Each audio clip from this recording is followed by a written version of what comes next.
নমস্কার, আমি লোপার সংসারে সবাইকে স্বাগত। তো বন্ধুরা, আজকে আমি তোমাদের দেখাবো চুনো মাছের ঝোল। তার জন্য প্রথমেই কড়াইতে তেল গরম করে নেব। এর মধ্যে একে একে পেঁয়াজ ও কাঁচা লঙ্কা চেরা দিয়ে পেঁয়াজটা সামান্য বাদামি করে ভেজে নেব। তার মধ্যে কুচনো টমেটো দিয়ে দেব। টমেটোটা বেশ কিছুক্ষণ কষিয়ে নেব।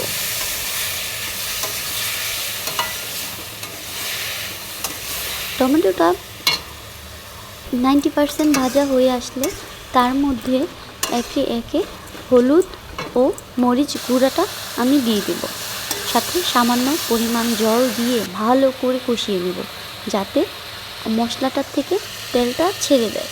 তেল ছাড়লে বুঝবো যে আমার কষানো 100% হয়ে গেছে।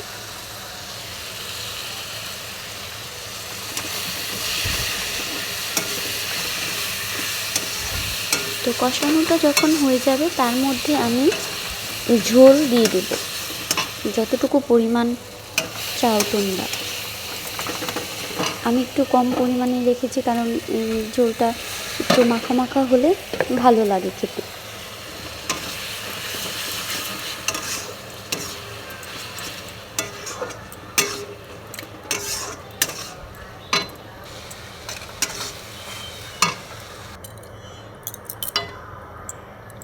তো ঝোল ফুটে আসলে আমি তার মধ্যে ভাজা মাছ দিয়ে দেব।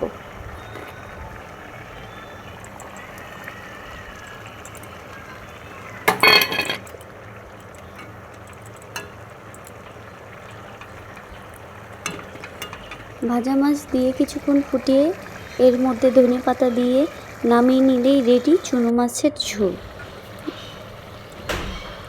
তোমরাও একদিন সবাই ট্রাই করবে বাড়িতে। আর আমি নতুন, আমার পাশে থাকবে, আমার চ্যানেলটা সবাই সাবস্ক্রাইব করবে। ধন্যবাদ সবাইকে এতক্ষণ আমার পাশে থাকার জন্য। সবাই ভালো থাকবেন আর আমাকে জানাবেন কমেন্টে কেমন হয়েছে।